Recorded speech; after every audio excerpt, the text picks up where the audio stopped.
Hello students of class 10th, welcome back. Students, Hindi व्याकरण में आप पिछले वीडियो में आप लोगों ने पढ़ा है विज्ञापन के संबंध में कि विज्ञापन क्या होता है, विज्ञापन क्यों जरूरी है, इसके क्या लाभ हैं। और आज का जो आपका शीर्षक है वह है विज्ञापन का उद्देश्य।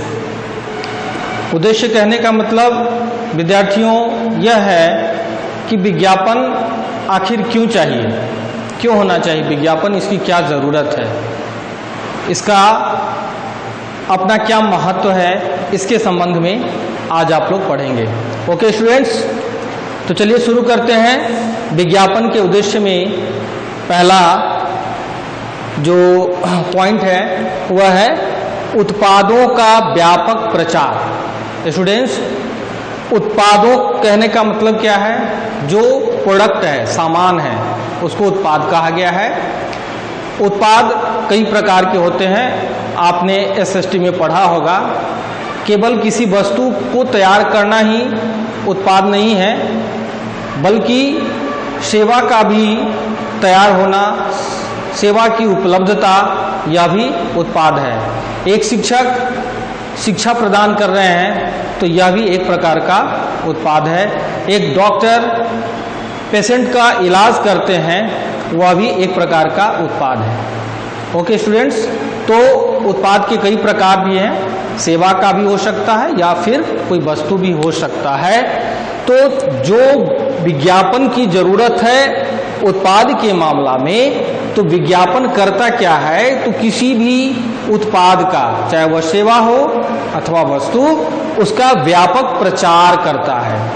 आपने देखा होगा टीवी पर, न्यूज़पेपर में, मैगजीन्स में बहुत से ऐसे जो समाचार उपलब्ध कराने के साधन हैं। आपने कई बार हर दिन एक नए प्रकार का विज्ञापन भी आपको देखने को मिलता है और खूब ढेर सारा प्रचार किया जाता है। कई बार आप देखेंगे कि एक विज्ञापन आप कई दिनों से लगातार देखते आ रहे हैं टीवी पर, न्यूज़पेपर में, तो आखिर यह क्या है? यह है व्यापक प्रचार करना, ताकि जो उपभोक्तागण है, जो क्रेता है, खरीदने वाला है, सेवा को लेने वाला है, वह अच्छी प्रकार से भली भांति उत्पाद के संबंध में निर्णय कर पाए, समझ पाए कि आखिर इस उत्पाद में कौन सी खासियत है, कौन सी गुण है। ओके स्टूडेंट्स, आपका नेक्स्ट पॉइंट है बच्चों कि उत्पाद के प्रति व्यापक अभिरुचि जागृत करना विज्ञापन का उद्देश्य है। ठीक है, तो जो उत्पाद है, जो वस्तु या सेवा जो तैयार किए गए हैं, उसका व्यापक अभिरुचि जागृत करने का मतलब है जैसे किसी चीज को ग्रहण करना, लेना, और जागृत करना मतलब है जगाना। तो उपभोक्तागण में जो क्रेता है अथवा उपभोक्ता है, उनके अंदर एक प्रकार की अभिरुचि उत्पन्न किए जाते हैं विज्ञापन के माध्यम से, ताकि क्रेता या उपभोक्ता उस सेवा को अथवा उस वस्तु को खरीद पाए या ग्रहण कर पाए। इसके लिए अभिरुचि जागृत करना अनिवार्य है और यह विज्ञापन का उद्देश्य होता है। ओके स्टूडेंट्स, और हमारा तीसरा पॉइंट है वह है वितरण और विक्रय में बढ़ावा। यह भी क्या है? तो विज्ञापन का उद्देश्य है। वितरण का अर्थ होता है बच्चों बांटना, देना, और विक्रय का अर्थ होता है बेचना। दोनों के अर्थ में बहुत ज्यादा अंतर नहीं है। वितरण का अर्थ है बांटना, तो वितरण चाहे या तो फ्री ऑफ कॉस्ट भी हो सकता है या फिर उसके बदले में कुछ कीमत देकर के किसी वस्तु अथवा सेवा को आप क्रय कर सकते हैं। ओके स्टूडेंट्स, या फिर जैसे आप देखते हैं कि गवर्नमेंट के द्वारा, सरकार के द्वारा जो राशन उपलब्ध कराया जाता है, उसमें बहुत कम पैसे लेकर के राशन उपलब्ध कराया जाता है, तो वो उसको आप वितरण कह सकते हो। ठीक है स्टूडेंट्स, और विक्रय का अर्थ है किसी चीज को बेचना। तो वितरण और विक्रय को बढ़ावा देता है कौन? विज्ञापन। ओके स्टूडेंट्स, जब तक विज्ञापन नहीं होगा तब तक ना तो वितरण का काम सही से हो पाएगा और ना ही विक्रय का कार्य सही से हो पाएगा। इसीलिए विज्ञापन का मूल उद्देश्य वितरण और विक्रय में बढ़ावा देना भी होता है। ओके स्टूडेंट्स, अब आते हैं चौथे पॉइंट पर। तो चौथा पॉइंट क्या है, उत्पाद के साथ साथ उसे उत्पादित करने वाली संस्था की प्रतिष्ठा में वृद्धि। यह भी विज्ञापन का एक अपना उद्देश्य होता है कि उत्पाद की तो वृद्धि होती है, उसका प्रचार प्रसार होता है विज्ञापन के माध्यम से, परंतु विज्ञापन का केवल इतना ही उद्देश्य नहीं होता है। बहुत सारी ऐसी कंपनी है जो एक ही प्रकार के प्रोडक्ट को, सेवा को, सामान को तैयार नहीं करती, बल्कि भिन्न भिन्न प्रकार की सेवाओं को प्रदान करती है। जैसे मैं बात करूं आपको जॉनसन्स का, फिर टाटा का, तो आप देखेंगे कि इसके बहुत सारे, अभी वर्तमान में आप रिलायंस की बात करें, जियो का, हम लोग मोबाइल सिम यूज करते हैं, फोन यूज करते हैं, बहुत तरह के, यहां तक कि जियो के चावल भी आ गए मार्केट में। तो बच्चों, किसी एक कंपनी का सिर्फ एक ही प्रोडक्ट यानी एक ही उत्पाद बाजार में नहीं होते, अपितु बहुत सारे उत्पाद बाजार में होते हैं। तो उत्पाद के साथ साथ कंपनी विज्ञापन के माध्यम से क्या करती है कि अपनी संस्था का भी प्रचार प्रसार करती है। ठीक है स्टूडेंट्स, तो इसका विज्ञापन का उद्देश्य होता है कि उत्पाद के साथ साथ उत्पादित करने वाली यानी सामान को तैयार करने वाली अथवा सेवा को प्रदान करने वाली संस्था यानी कंपनी, कंपनी को संस्था आप कह सकते हैं, उत्पादित करने वाली संस्था अथवा कंपनी की प्रतिष्ठा में वृद्धि करता है। प्रतिष्ठा कहने का मतलब उसकी जो महानता है, उसकी जो काबिलियत है, उसके जो गुण हैं, उसको भी यह क्या करता है, तो वृद्धि करता है, यानी बढ़ाता है। कौन? तो विज्ञापन। यह भी विज्ञापन का मूल उद्देश्य होता है। ओके स्टूडेंट्स, अब चलते हैं 5वें पॉइंट पर। तो आप देखेंगे स्टूडेंट्स कि 5वें पॉइंट में है उत्पाद संबंधी तुलनात्मक ब्यौरा। तो तुलनात्मक कहने का मतलब क्या है? तुलनात्मक का अर्थ होता है कंपैरिजन, यानी एक वस्तु से दूसरे वस्तु की तुलना करना। तो विज्ञापन का उद्देश्य यह भी होता है कि हम यानी कंपनी जो तैयार करती है या फिर जो सेवा प्रदान करता है, जैसे डॉक्टर सेवा प्रदान कर रहा है, कोई शिक्षण संस्थान शिक्षा को प्रदान करके, यानी शिक्षा क्या है? एक प्रकार का उत्पाद है। जो सेवा प्रदान करता टीचर है, प्रोफेसर है, वह क्या कर रहे हैं? तो शिक्षा को प्रदान कर एक प्रकार का उत्पादन कर रहे हैं। और इसमें आप देखेंगे कि हर एक उत्पादकर्ता यानी उत्पादनकर्ता अपने उत्पाद के संबंध में, अपने उत्पाद के विषय में यानी वस्तु अथवा सेवाओं के विषय में क्या करता है? तो तुलना करता है।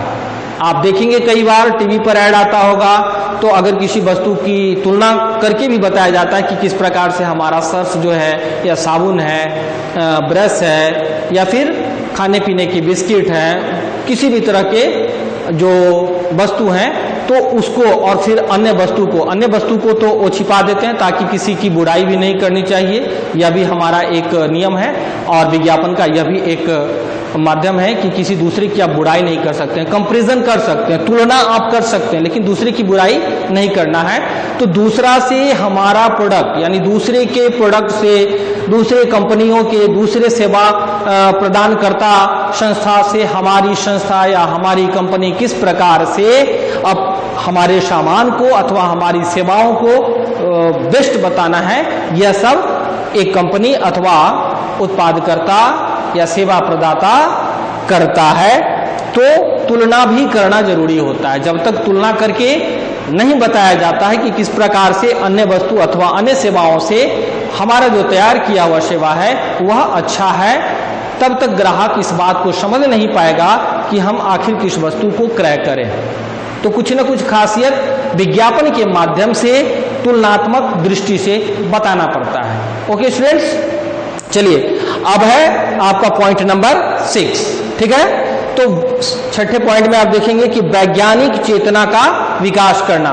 बच्चों, वैज्ञानिक चेतना का क्या अर्थ है? तो वैज्ञानिक चेतना का अर्थ होता है जागना, यानी जो वैज्ञानिक जिस चीज को मान्यता प्रदान कर चुके हैं, मतलब यह कि किसी सेवा को अथवा किसी वस्तु को, ऐसी वस्तु अथवा सेवा जिसे कि वैज्ञानिकों के द्वारा मान्यता दी जा चुकी है, हम उसे आसानी से उपयोग में ला सकते हैं या क्रय कर सकते हैं।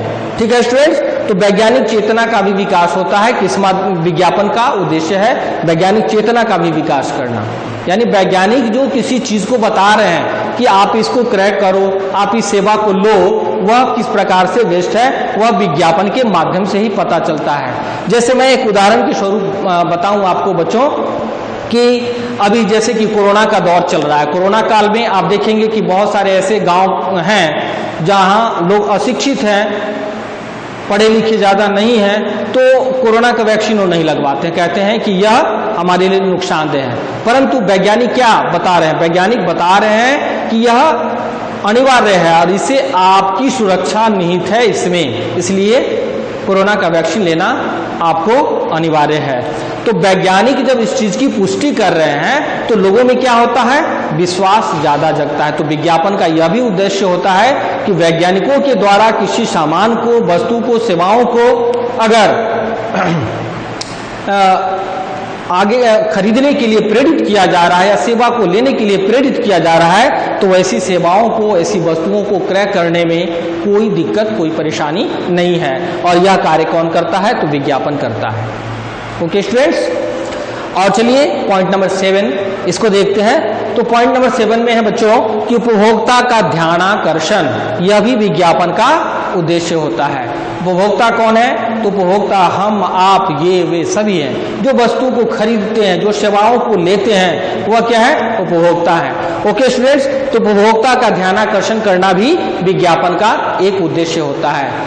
जब तक हम किसी चीज को, अगर मान लीजिए कि हमने किसी सेवा को तैयार किया, किसी सेवा को प्रदान कर रहे हैं, ठीक है स्टूडेंट्स, तो हम उपभोक्ता को बताएंगे नहीं, या कंपनी जो किसी उत्पाद को तैयार कर रही है तो वह जब तक उपभोक्ता को बताएगी नहीं कि हमारी वस्तु में कौन सी खासियत है, कौन से गुण है, आपको क्यों क्रय करना चाहिए, इस सेवा को क्यों लेना चाहिए, तब तक उपभोक्ता समझ नहीं पाता है कि वस्तु हमारे लिए उपयोगी है, सुविधाजनक है, लुभान्वित है अथवा नहीं।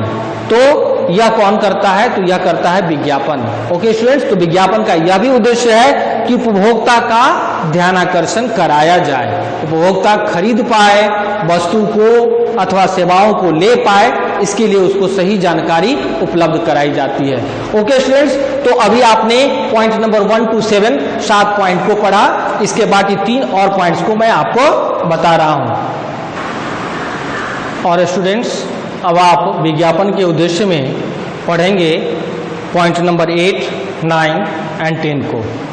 ओके स्टूडेंट्स, तो पॉइंट नंबर 8 में आप देखेंगे है विज्ञापन का उद्देश्य की आकर्षक नारे व शीर्षक। स्टूडेंट्स, विज्ञापन किसी भी वस्तु के लिए, वस्तु को सेल करने के लिए अथवा सेवाओं को बेचने के लिए विज्ञापन का यह उद्देश्य होता है कि उसके जो नारे हैं या फिर उसका जो शीर्षक है वह आकर्षक हो। आकर्षक कहने का मतलब है जो ध्यान को आकर्षित कर ले, आपको एक नज़र देखने के लिए मजबूर कर दे।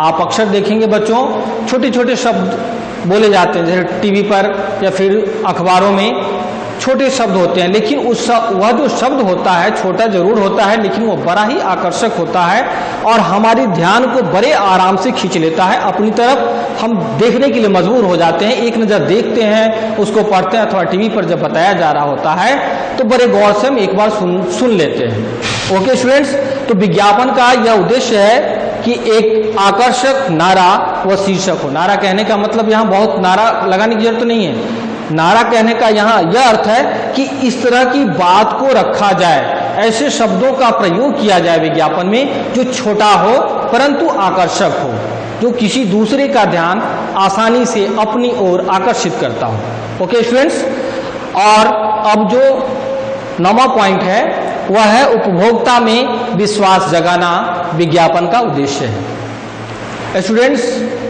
जहां हम रहते हैं, अपना जीवन यापन करते हैं, अपने दिन प्रतिदिन के कार्य करते हैं, तो आप देखेंगे कि बहुत तरह की सेवाएं अथवा वस्तु हमारे समक्ष देखने को मिलता है, परंतु उपभोक्ता क्या करते हैं?